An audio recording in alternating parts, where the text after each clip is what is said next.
Hi everybody, it's the Northwoods Fairy, and I'm here in the woods where I belong.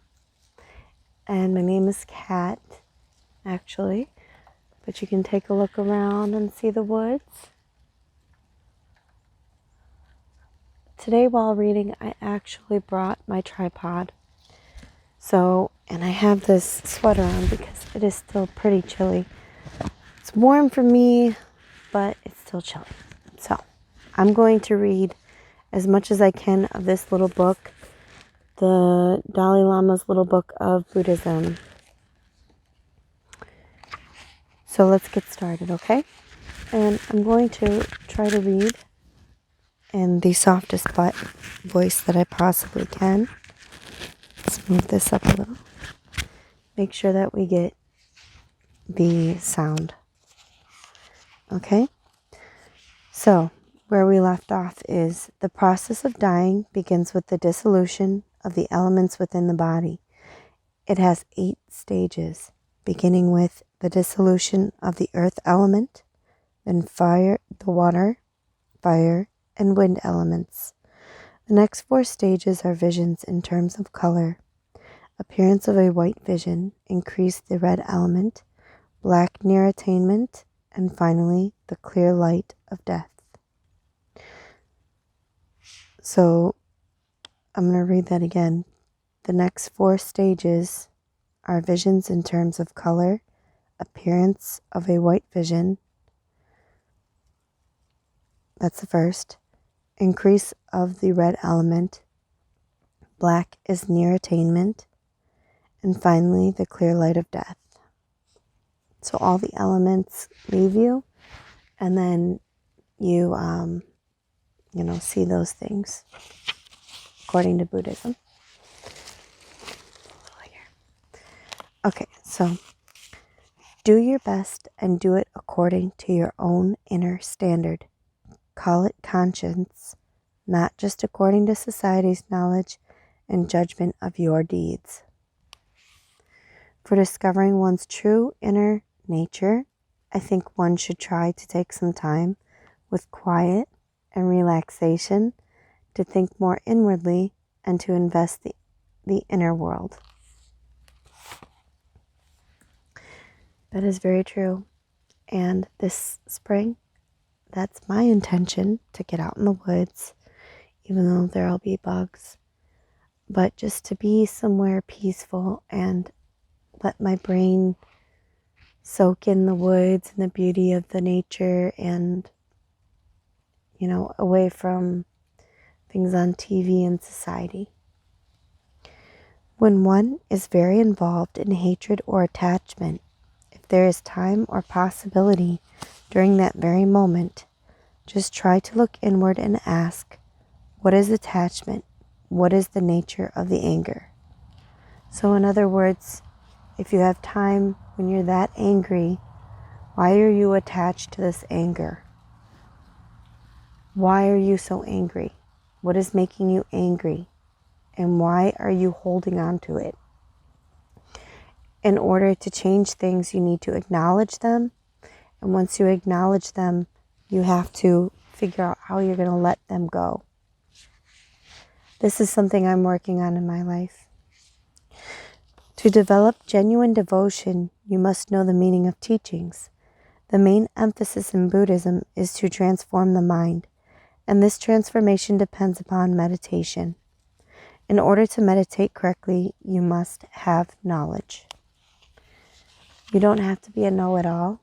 You just have to know things that are important to your enlightenment, your higher self. Higher self maybe as your subconscious or, something of that nature. Okay? That's my understanding of it. And I do follow and believe these things, even though I am Christian.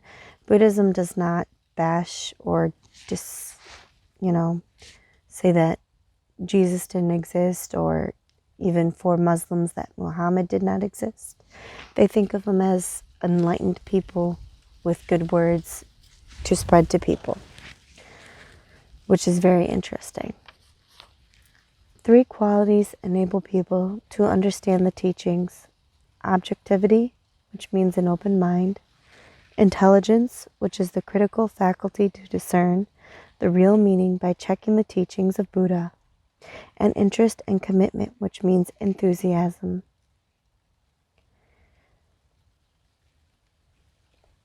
Anything that contradicts experience and logic should be abandoned.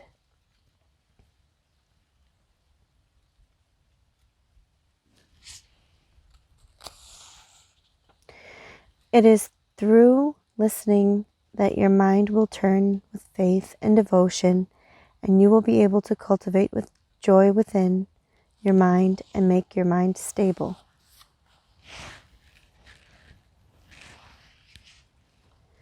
Mahayana has 4 reliances. First reliance, on the teaching, not on the teacher. So what the teacher is saying, not the teacher themselves. Second, reliance on the meaning, not on the words that express it. Third, reliance on the definitive meaning, not on the provisional meaning. Fourth, reliance on the transcendent wisdom of deep experience, not on mere knowledge. So basically, what I think of this is too much political correctness. In the English language, we tend to deceive a lot. I only know a little bit of Spanish, so I can't speak for any other languages besides English, but I've taken a lot of English classes.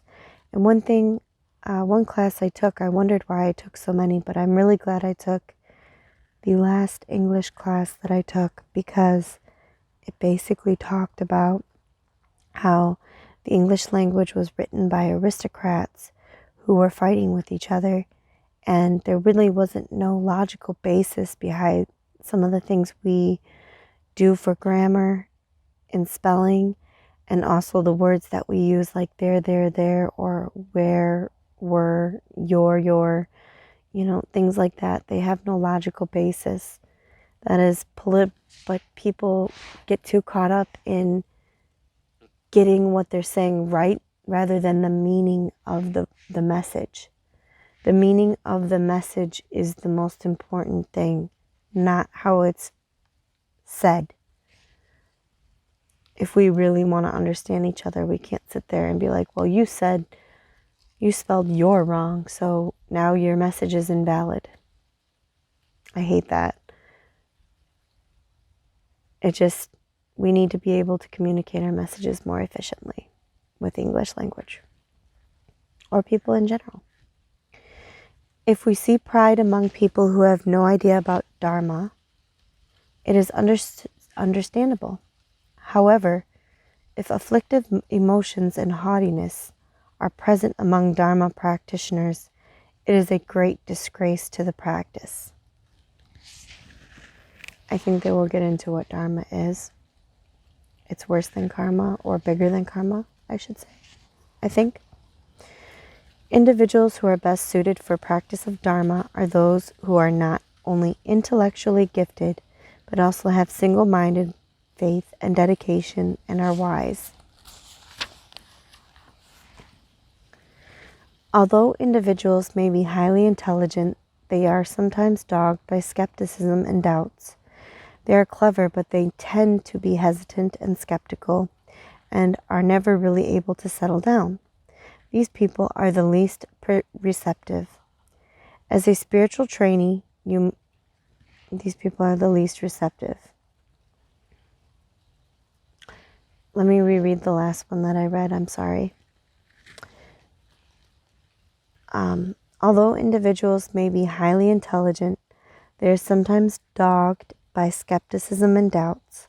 They are clever, but they tend to be hesitant and skeptical, and are never really able to settle down.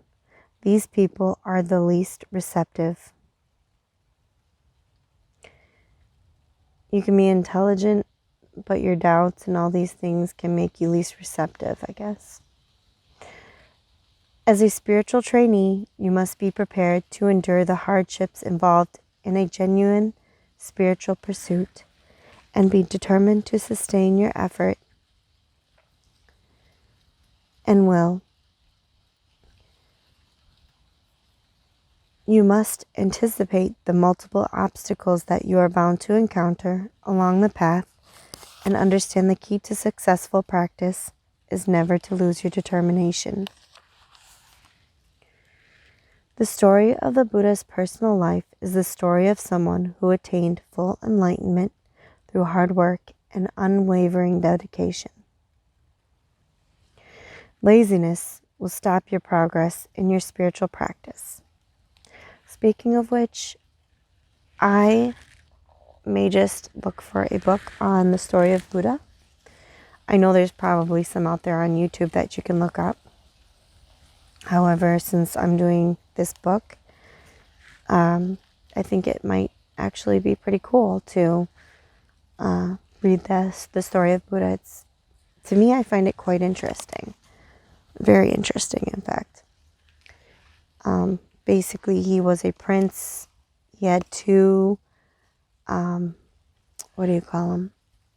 He had two prophecies. And one of them, he was going to become a very enlightened person with great knowledge, and the other was a great prince. His father wanted to keep him from being an enlightened person and wanted him to be a prince. So he tried to keep him in a castle, and it didn't work. And I will try to find a book, and we can go from there. But basically, Buddha did not accept what he was given or what his father wanted. And he wanted to help people, not by being a prince, but through what he knew and his enlightenment. Very cool. Laziness will stop your progress in your spiritual practice. When a day seems to be long, idle gossip makes her day seem shorter. But it is one of the worst ways in which we waste our time. If a tailor just holds the needle in his hand and goes on talking to a customer, the tailoring does not get finished. Besides, the needle might prick his finger. In short, meaningless gossip prevents us from doing any kind of work. If you rely on someone who has lower qualities than yourself, that will lead to your degeneration.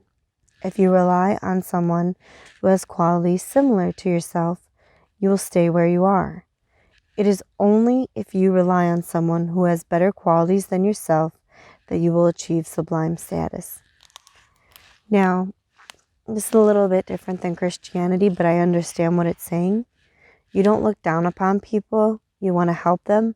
But in order for you to become enlightened, to, be, not get angry, not let your emotions control your environment, to be able to see past anger, sadness, and all those things, to be able to control that within your world, you have to be around people who are at your level or above your level.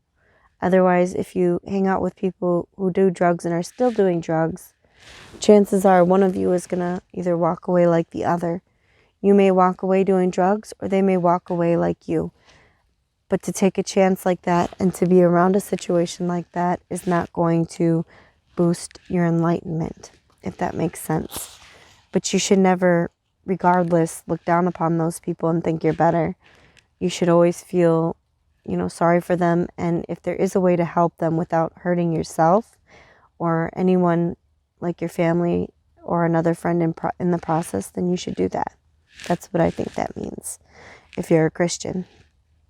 And basically off of reading this Buddhist quote from the Dalai Lama. The advantage of relying on a spiritual teacher is that if you have accumulated an action that would project you into a negative state of existence, the result of that could be experienced just in this life in the form of minor sufferings or minor problems, or even experiencing the result in a dream, and through that one way one could destroy the destructive results of negative actions.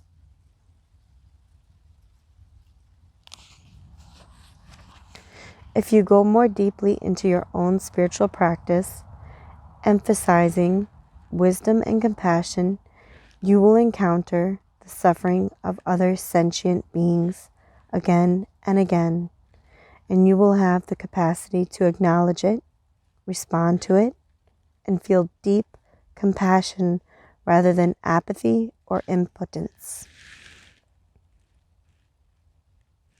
So basically, if you go, become enlightened or go deeper into your spirituality, you won't be affected by their negativity, what they do that can bring themselves down.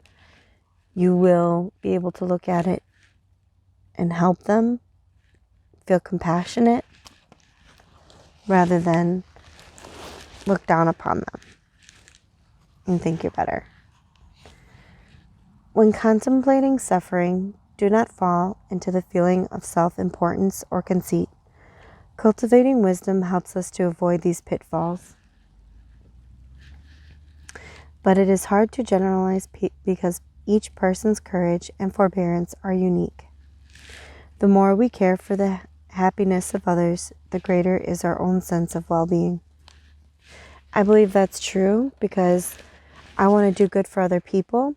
One of the reasons why I started this page, and I'm trying to do other things in my community, because instead of focusing on the bad things in my past or things going on in my life that, caused me pain, I can think of helping other people, and that gives me a sense of happiness.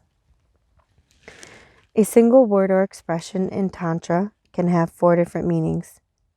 Tantra can have 4 different meanings, corresponding to the 4 levels of interpretation. Those levels are known as the 4 modes of understanding. They are the literal meaning, the general meaning, the hidden meaning, and the ultimate meaning. Calm and abiding is a heightened state of awareness when your body and mind become especially flexible, receptive, and serviceable. Special insight is also a heightened state of awareness in which your faculty of analysis is immensely advanced. Thus, calm abiding is absorptive in nature, whereas special insight is analytic in nature. So being calm, your body becomes more flexible and receptive to things in nature, to things in life, things like that. I believe that's what it meant. Correct me if I'm wrong. There is a true feminist movement in Buddhism following her attainment of, I know I can't pronounce this, so I'm going to spell it. And this is what I'm going to do in most books where I can't pronounce things, unless if I look them up first, which could take some work. Following her attainment of Bodhicitta, the goddess Tara looked upon those striving towards full awakening, and she felt that there were too few women who attained Buddhahood. So she vowed, I will have developed a Buddhicitta as a woman. For all of my lifetimes along the path, I vow to be born as a woman, and in my final lifetime, when I attain Buddhahood, then too I will be a woman. Very cool. The problems we encounter are never the result of starting a project or work on an inappropriate day or time. Buddha always talked about negative experiences as the result of having performed negative actions. So for a good practitioner, there is no good day or bad day. Kind of like taking a chance at making a YouTube page. There is no good time, no bad time. If you don't have all the equipment and you really want to do it, you do it. And that's what I'm trying to do for you guys. So I hope that it's appreciated.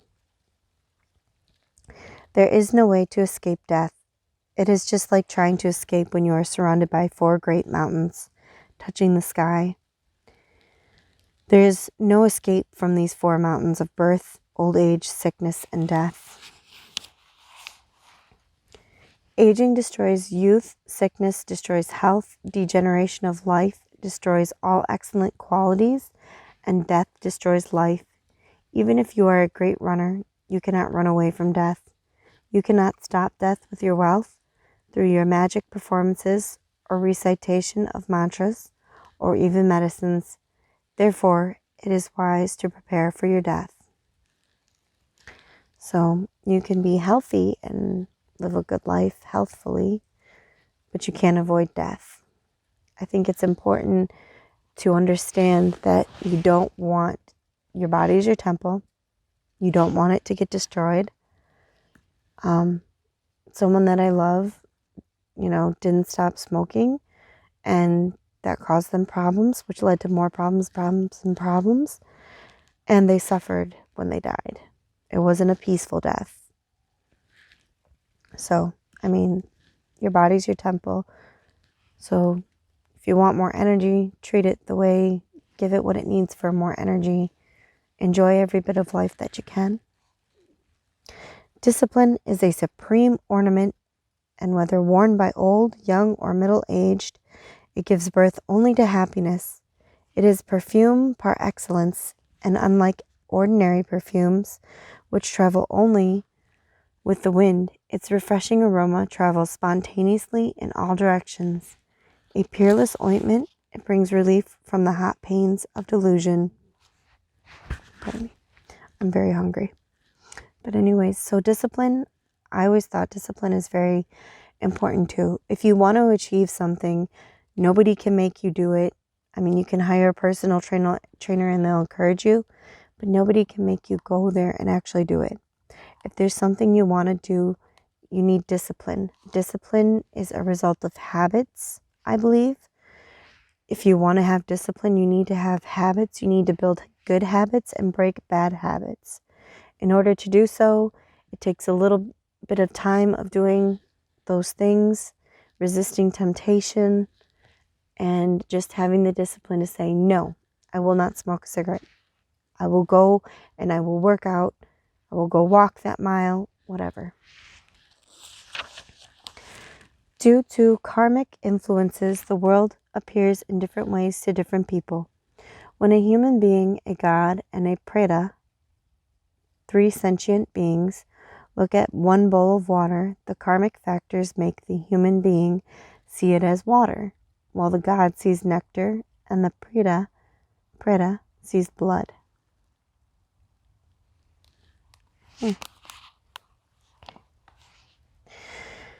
A blossoming tree becomes bare and stripped in autumn. Beauty changes into ugliness, youth into old age, and fault into virtue. Things do not remain the same, and nothing really exists. Thus, appearances and emptiness exist simultaneously. I'm going to read that again. I really like that. A blossoming tree becomes bare and stripped in autumn.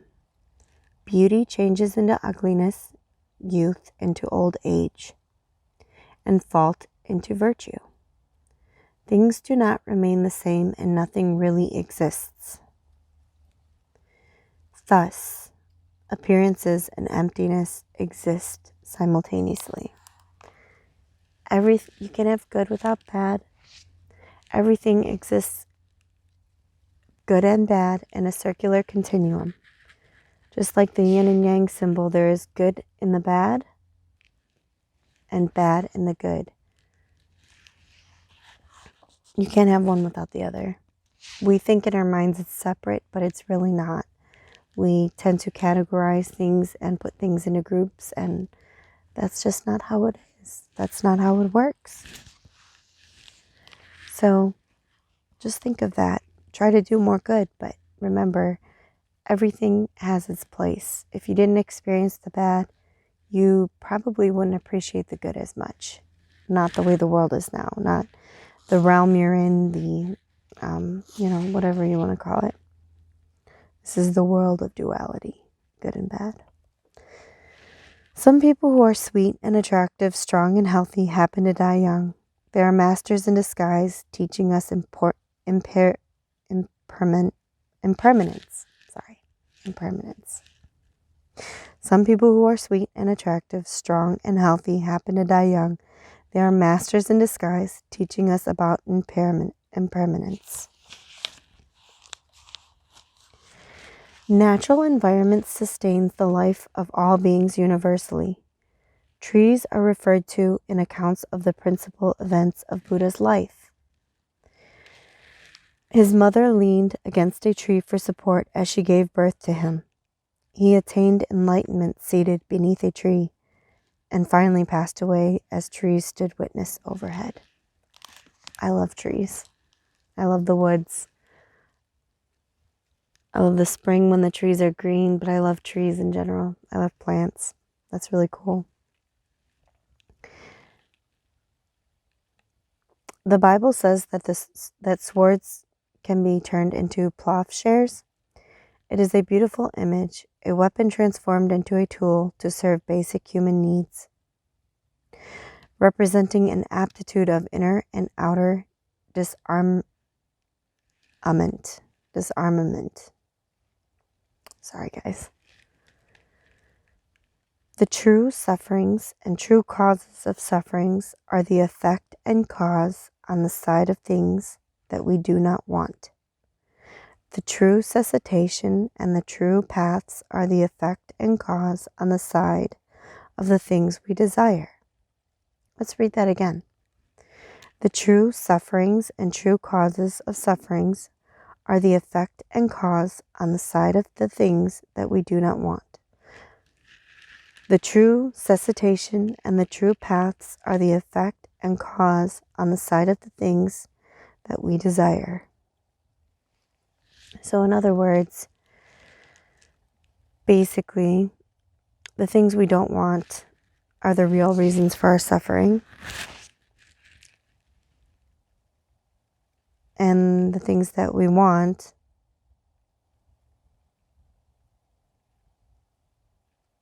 the true cessation and the true paths are the effect and cause on the side of the things that we desire. So on your true path, the things we want are the effect, the cause and effect of what we desire. Something along those lines. All right, and this is going to be the last one I'm going to read today because we're almost at 30 minutes.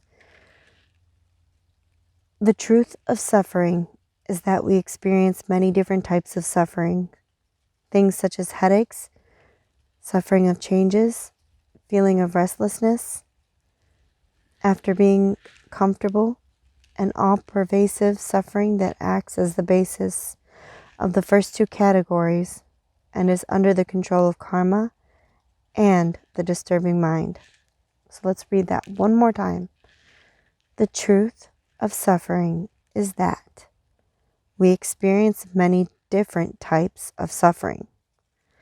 Things such as headaches, suffering of changes, feeling of restlessness after being comfortable, and all-pervasive suffering that acts as a basis of the first two categories and is under the control of karma and the disturbing mind.